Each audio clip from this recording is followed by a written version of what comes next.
Chapter 3.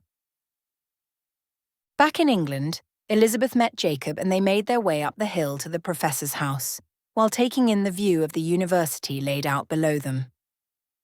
"It really is a fantastic sight," said Jacob.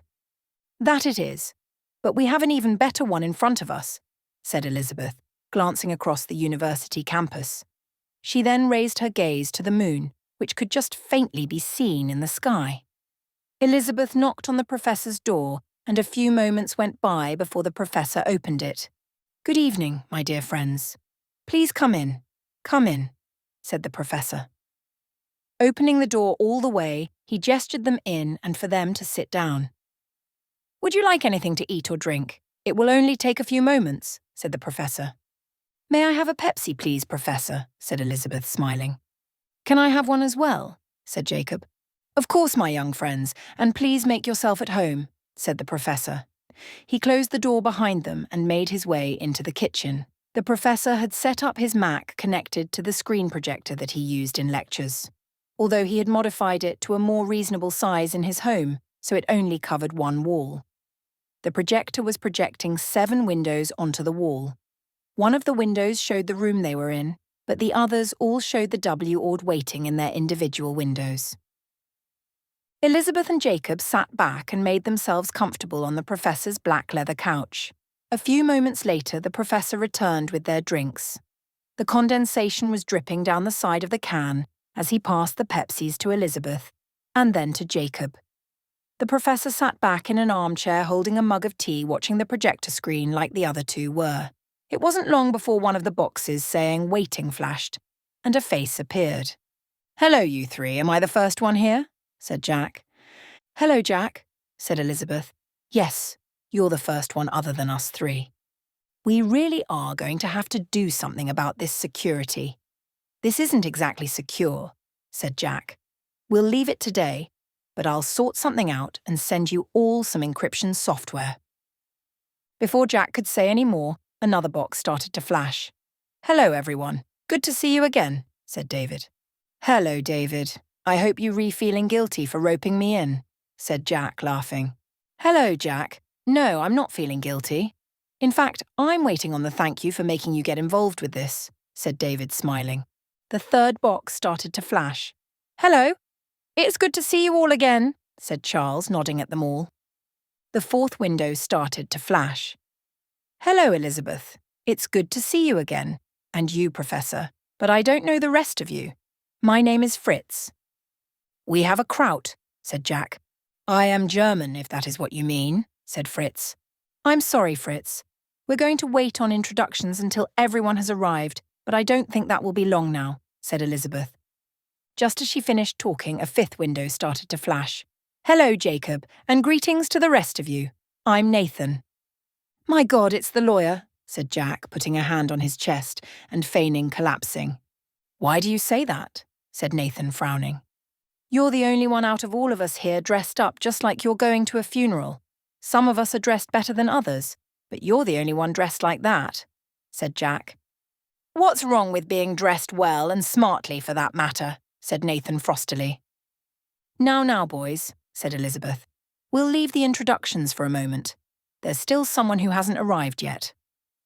Just at that moment, another screen started to flash. Another face then appeared. "Have I missed anything?" said Sam. "Sam, I know you hadn't made up your mind yet, but I thought you weren't overly keen on all this," said Elizabeth. "Are you kidding me? I think doing something like this would be the most wonderful thing since the Apollo missions, but I just think it's got a snowball's chance because of how dangerous this is going to be given all the nut jobs there are in the world," said Sam. "If you think we've got such a small chance of succeeding, why bother getting involved?" said Elizabeth. "Because even a snowball's chance is a chance, and it's something worth doing," said Sam. "Great, well, it's brilliant to have you on board," said Elizabeth. Elizabeth quickly ran through the introductions, saying something about each of their backgrounds. "Now we've completed the pleasantries, we need to get on with the real work," said Elizabeth. "I think the first thing we need to do is establish what our goal is, so, if nothing else, we're all on the same page." She got a general round of head nodding and general agreement. Okay, then I think our target should be a permanently staffed, self-sufficient to at least the greatest extent possible moon base, said Elizabeth, looking at everyone on the screens and in the room with her.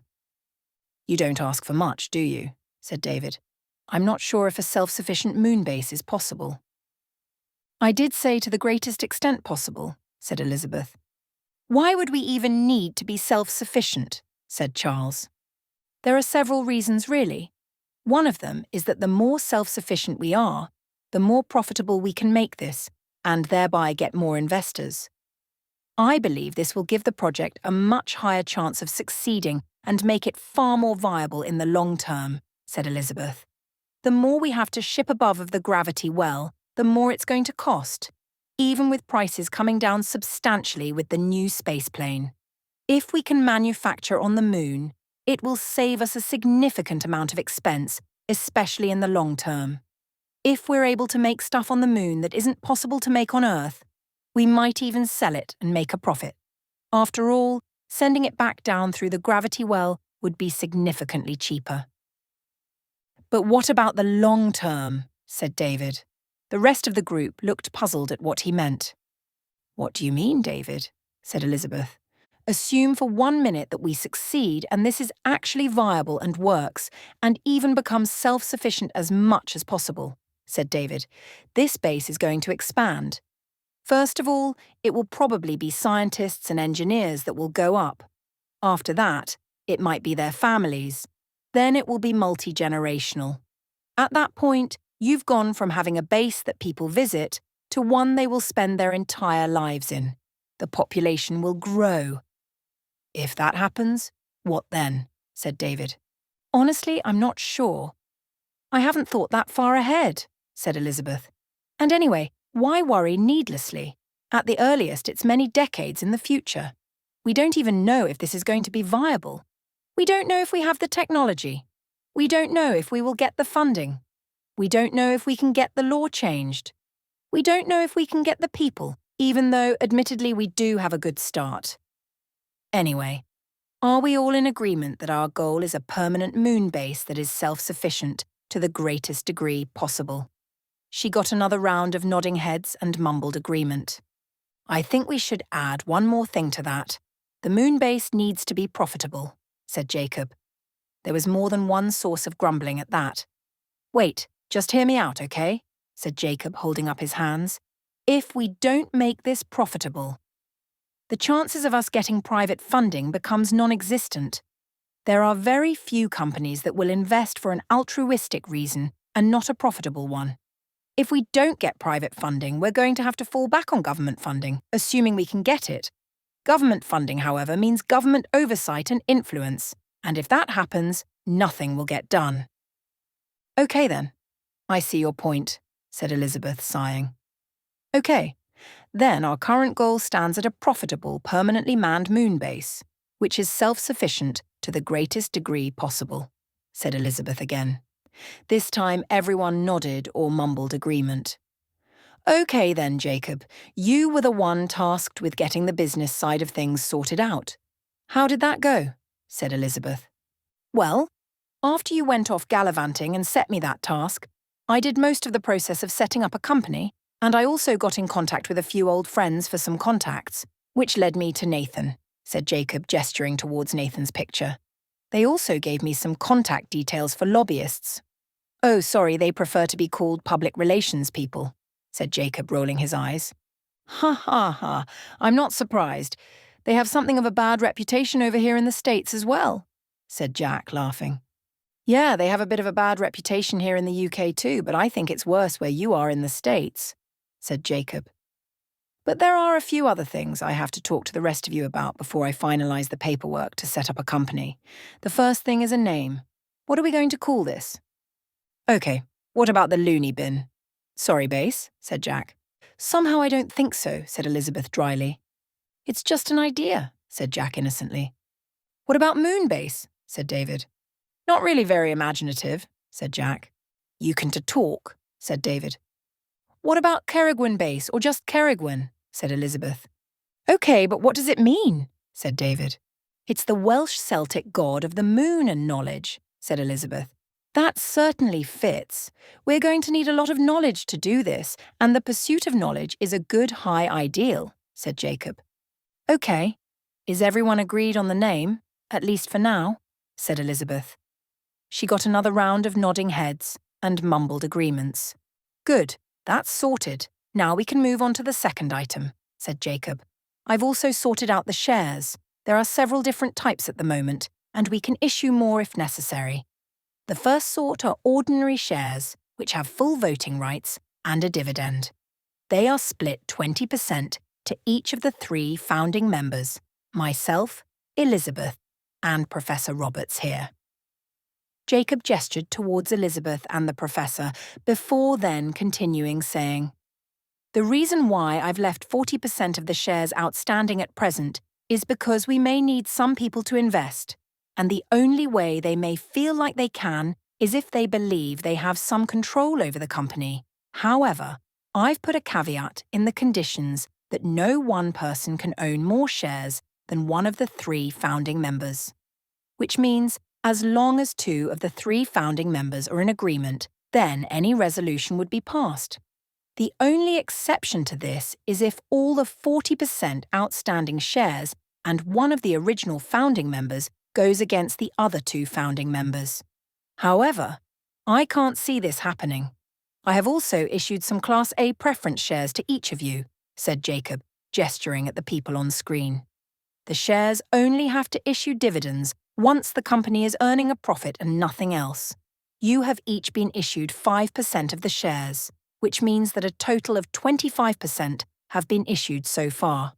We can, if necessary, issue more shares. However, that would dilute your shares. There is another caveat on this, however. Only if I can have full agreement from all the ordinary shareholders will this resolution be passed, said Jacob. Is everyone in agreement, and can I go ahead and finalize things? I have a few problems with that, said Jack angrily.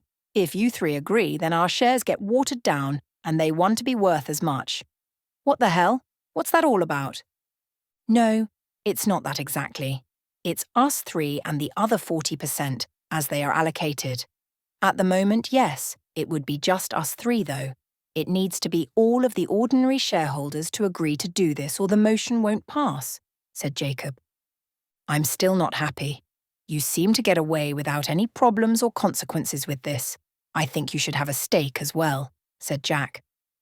Right, okay. What do you suggest? Said Jacob. How about if our shares get watered down, then so do yours by twice as much, said Jack. We don't have any Class A preference shares, said Jacob. Would it be that difficult to issue them as well as your other shares to yourselves? Said Jack. No, I suppose not. I can issue each of us 3 founding members 5% of the Class A preference shares like yours, and put a caveat in that whatever yours get watered down by, ours are reduced twice as much, said Jacob. Okay, I think I'll be happy with that, said Jack, nodding. Good. At last I can finalize this paperwork, said Jacob. I'll pass you over to Nathan for the next part of this briefing. Thank you, said Nathan, nodding in thanks towards Jacob. I helped Jacob to go through some of the paperwork, and now we've finalized those details we can incorporate the company. The other thing is, we need to do a bit of lobbying, said Nathan to a round of groans. I know, but it's just something we are going to have to do. There are several laws, mainly revolving around the Outer Space Treaty and a few minor ones, but our biggest hurdle is the Outer Space Treaty. The treaty states that no government can possess land on another planetary body. It doesn't explicitly say anything about individuals or companies, so there is something of a grey area with that. I know we can get lobbying sorted out here in England. The States and, well, Brussels both run on lobbyists. But we do really need Russia in on this as well, and it would probably be a good idea to also get India or China involved. At least to a degree, said Nathan. I'll get to India and China in a minute, but why do you say Russia? Said Elizabeth. Other than the obvious in that they are one of the biggest space countries, they were also one of the nations to sign the space treaty, and unless the treaty is dissolved, which we definitely don't want, the only other option is to modify the current treaty, which means getting Russia involved, said Nathan. Why don't we want to dissolve the treaty? Said Elizabeth. The treaty can be a pain, especially given what we want to do, but it also stops excesses. For example, it would stop any one nation from claiming the entire solar system. As long as the country has the military force to back up that claim, then no other nation could gainsay them, said Nathan. What? Said Jack. No one could stop them from doing or saying whatever they wanted unless they had the military force to go up against them, said Nathan, sighing. Keeping the treaty and just modifying it is the best option for everyone, he continued. I'm going to sound a bit cynical now, but there are only two ways we are going to get this treaty changed, at least here in the UK and in the States. Anywhere else I am not quite so sure. The first thing is public pressure. One way to get the ball rolling with that is to get some sort of pop star or movie star advocating for us. You know, like when you get some sort of pop idol advocating for a Save the Rainforest kind of thing. He waved his hand in the air as he was speaking. The other option is to grease the wheels of government, he said, shaking his head. In short, we give charitable donations. If people just called it bribery, that would make it accurate, if nothing else, he continued sarcastically. We also have another option here in the UK. We can go and lobby our MPs. I think that me, Jacob and Elizabeth all live in the same area, and there's no point all three of us going. I'll go, said Jacob. That's good, said Nathan before returning his attention towards the others on his screen. Sam, or do you prefer Samantha? Sam is fine with me, said Sam. Sam, I don't think you live near us, so you should be under a different MP, no? Said Nathan. Yes, I live in Southampton, said Sam. Okay then, would you be able to go and see your MP as well? Said Nathan. Yeah, sure, no problem. I'll book an appointment, said Sam. Okay then, I'll get in touch with the lobbying groups here in England, but I'm going to need you Americans to get the ball rolling on your side of the pond, said Nathan. Okay, what do you need us to do? Said David. I need you to go and see your congressmen and senators, then try and get them to advocate for a change with the Outer Space Treaty. I'm also going to need you to get in touch with your lobbyists. Sorry, your public relations people, said Nathan, chuckling. Oh, yay, said David, pulling a sour face. I had to deal with them a lot when I worked for NASA. When you worked for NASA's public relations, did you do any work with India or China? Said Jacob. There is someone I might know. I don't know how much help they will be, but I can try getting in touch, said David. Charles, Jack, what about you two? Said Elizabeth. Being in the medical profession at NASA, I didn't really have the same contact David did with the media. Fortunately or unfortunately, depending on your opinion of that one. Although, personally, David, you have my sympathies, said Charles. There's no one I know in the media, but I might be able to do something on the internet maybe, said Jack. But that kind of leads into something else that I'll talk about in a bit. How about you, Fritz? Said Elizabeth. There's no one really very famous on the international stage. We do have some industrialists who may be able to help on the technology side of things, but other than that, there's no one else really very useful in this kind of thing, said Fritz. Right then, Jacob, Sam, and David, you've all got people you can go and talk to about trying to get some political pressure behind us. But in particular, we need to get the Outer Space Treaty changed, said Elizabeth. That moves us on to the next item, which I think you were going to talk about, weren't it you, Jack? Elizabeth pointed towards his picture on the large screen. If we're going to really make this work, we are going to have an online presence. I've set up a basic website explaining what we are and what we want to achieve. But that was with the information you gave me originally. I will have to modify it anyway, but I'll add in some stuff from today's meeting as well, said Jack. Whoa, what? Wait 1 minute, said Jacob. Why, what's wrong now? Said Elizabeth. If we're going to make this so public, especially so soon, and we're going to make a website out of it, why in the world did we bother with those non-disclosure agreements? Said Jacob. We bothered with them because we didn't want it coming out too soon, and there might be individuals that don't want their information coming out at all, said Elizabeth. Do you not think this is too early? Said Jacob. I don't know, but we're going to have to do it sooner or later, and we do need an online presence, said Elizabeth. I can build up the website and have it ready to go, but just not put it on the internet yet. However, when we go and see our congressmen and MPs, it might be a good idea to have something to point out and to say who and what we are. It's also something to show that we actually exist, said Jack. Okay, fine. But you do realise the crazies are going to start coming after us, said Jacob, crossing his arms over his chest. I know, but if we are going to do this, then let us just do it and damn the consequences, said Elizabeth, sighing. Right. Fine then, said Jacob, waving his hands in the air and then crossing his arms over his chest again before leaning back in his chair. Good. I think everyone knows what they need to do, said Elizabeth. Yeah, change a global law, said Fritz. That about sums it up, said Jack. A few of them nodded before their windows on the large wall screen blinked out. Jacob stood up abruptly without saying anything and left the house after the meeting had finished. He started to walk down the hill. A few moments later, Elizabeth called after him, but he kept on walking. Jacob, look, I'm sorry for the way that went in there, but we do need to do this. Jacob continued before eventually saying, I knew that when we went public, the crazies would come after us. The problem I have, though, is that they are going to come after you. After me? Said Elizabeth. Yes, after you. You're our representative, the face of the company, said Jacob. Oh, said Elizabeth. Yes, oh, I don't think you've really thought about this. Yes, I think you know on an intellectual level that we're all in danger from these crazies, but I don't think you thought that you're going to be in even more danger than the rest of us. I certainly don't think you've internalized this fully yet, said Jacob, turning to face her. Is this some sort of protect the female macho? No, for God's sake, it's not. It's one friend worried about another friend, said Jacob angrily. Okay, I'm sorry, said Elizabeth, putting her hands up in the air. Listen, I'm going to go and see our MP, said Jacob. What do you mean you're going when? Said Elizabeth, interrupting him. While we were in the meeting, I went on the internet and booked an appointment to see him. It wouldn't surprise me if Sam has done the same thing as well.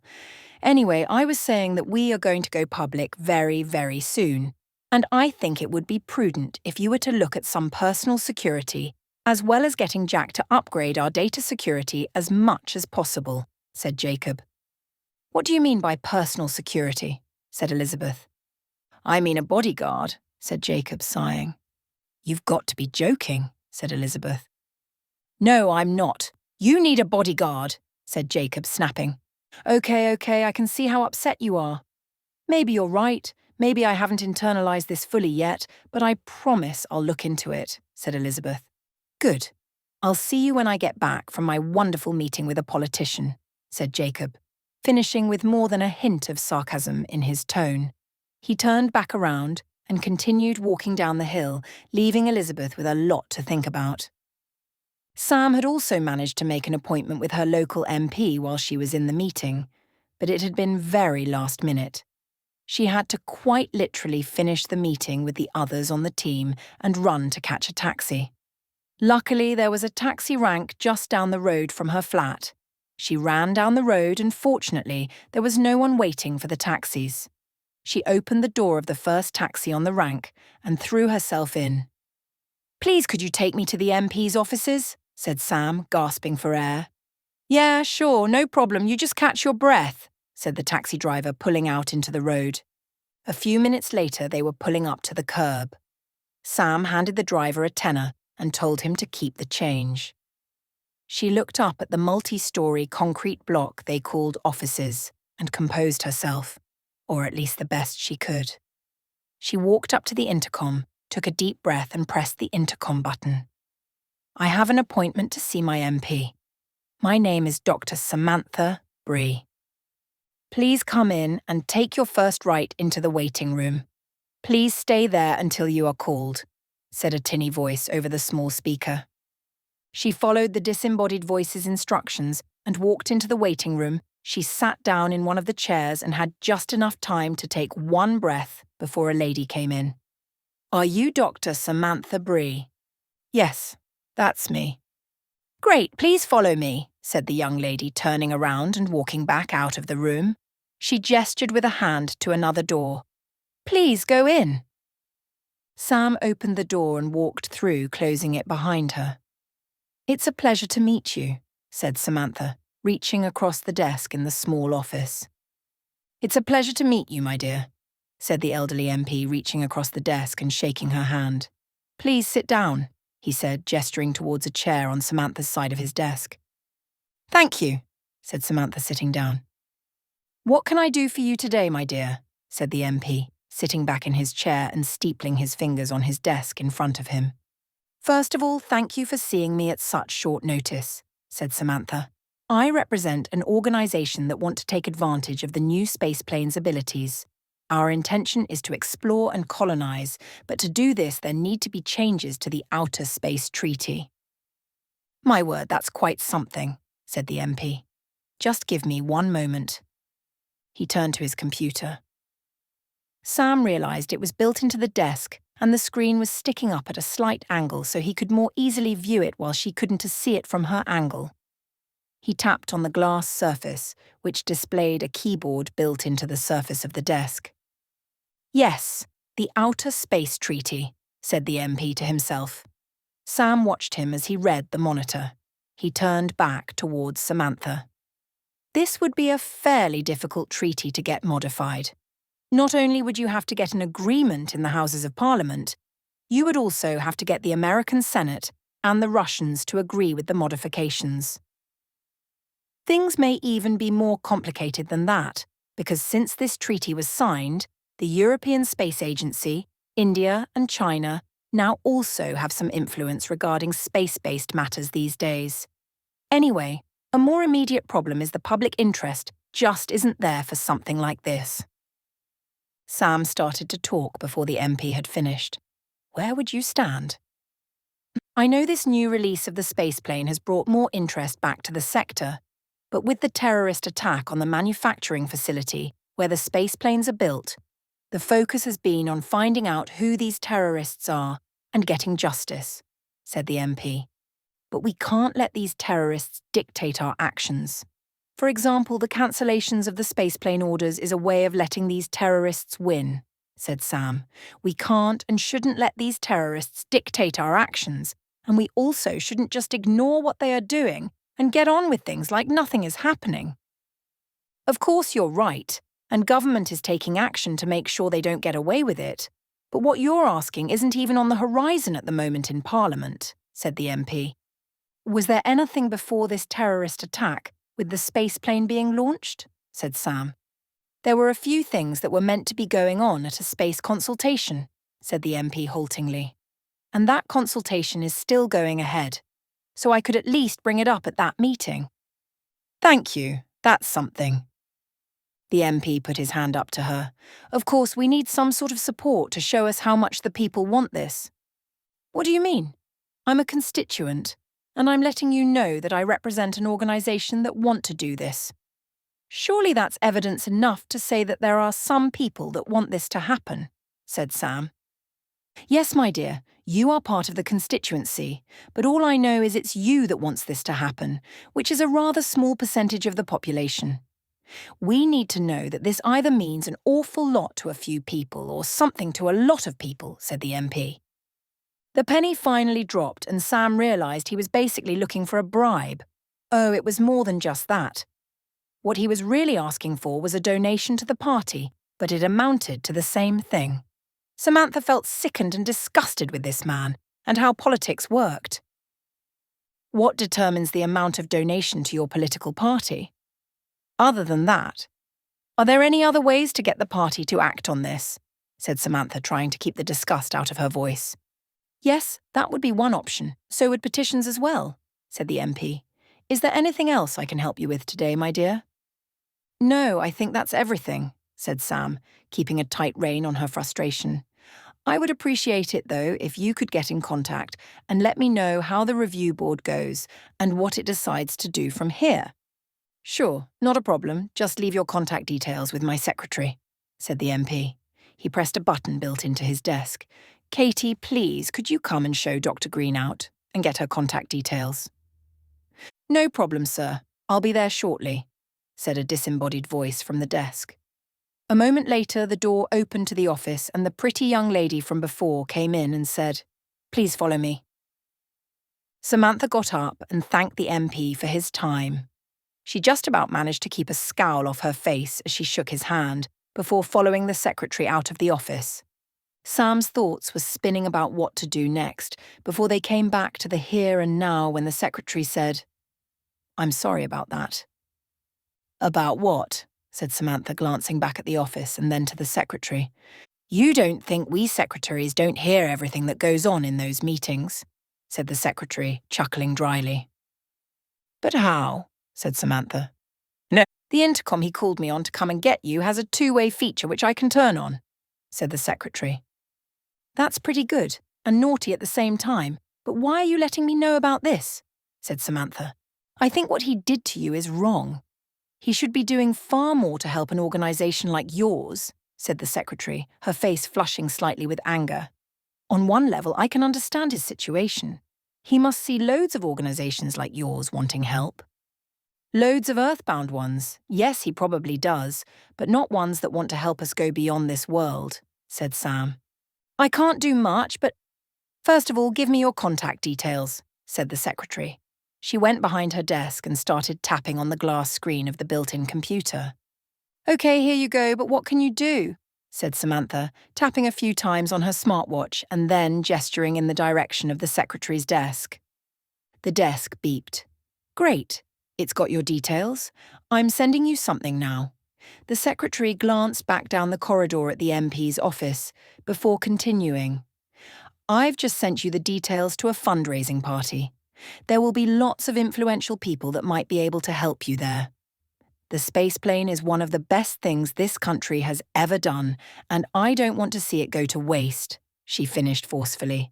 "I promise you we will do everything we can to make this happen," said Samantha as her smartwatch pinged, letting her know it had received the information. The secretary got up and went the short distance to the exit, opening it for Samantha. As she passed her, the secretary quietly wished her, "Good luck."